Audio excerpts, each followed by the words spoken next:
इसलिए आपके घर में भी अगर डर लगे आपको रात में भूत प्रेत, कुछ लोग कहते भी हैं, हमें ऐसा लगता है कि हमारे घर में कुछ है।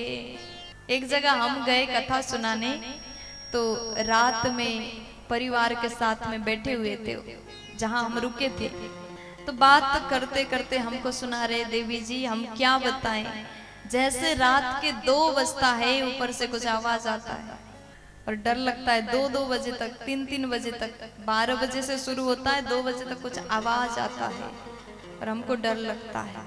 देखो डर लगता है स्वाभाविक है, 12 बजे के बाद आवाज आता है तो डर तो सबको लगेगा। कारण हो सकता है आपके घर में किसी का इस प्रकार मृत्यु हुआ हो, जिसके लिए कोई श्राद्ध तर्पण नहीं किया हो, तो भागवत कथा अवश्य कराइए।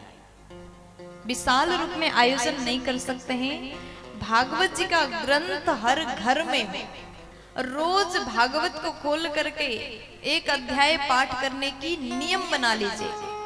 विश्वास करिए आपके घर में कभी भूत प्रेत का साया नहीं होगा। प्यार से बोलो, अगर आप भागवत पाठ करते हैं तो।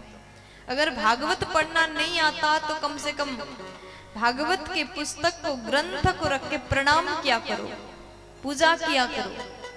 आपके घर में नकारात्मक एनर्जी प्रवेश नहीं करेंगे।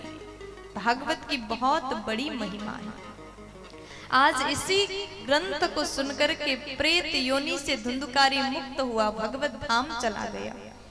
तो उसके बाद में धुंधुकारी जैसे गया, वहां श्रोतागण उपस्थित हैं। गोकर्ण जी ने भगवान के पार्षदों से पूछा, कथा तो सबने सुने लेकिन किसी एक के लिए ही विमान क्यों आया? सबके लिए आना था। जितने लोग बैठे थे सबने भागवत सुन लिया। तब भगवान के पार्षद बोले, महाराज कथा तो सबने सुने, लेकिन जिस प्रकार से धुंधुकारी ने श्रवण किया उस प्रकार से किसी ने नहीं सुना।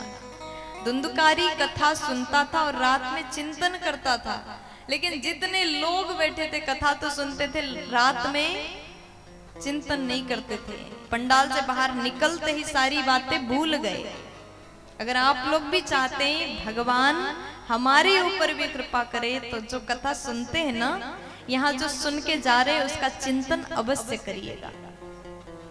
पंडाल से बाहर निकलने के बाद दुनिया की चर्चा को मत करिए। किसी का आदत होता है, कुछ लोग ऐसे भी होते हैं, कथा पंडाल में केवल इसलिए जाते हैं, पड़ोसी भी जा रहे हैं, कौन कैसा वस्त्र पहन के आ रहे हैं देखने को मिलेगा, इस भाव से पंडाल में जाते हैं।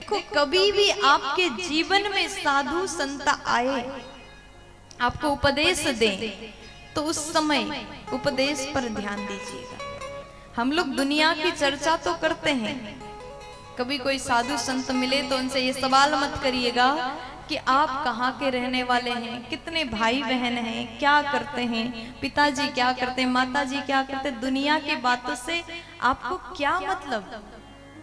संत मिले तो उनसे बस यही पूछो, कुछ ऐसा साधन बताइए जिसे करने से भगवान मिल जाए। भगवान की प्राप्ति कैसे हो, कैसे मन को प्रभु चरण में लगाएं, ये सवाल करना चाहिए। कथा से बाहर भी जाइए तो चर्चा कथा की करिए।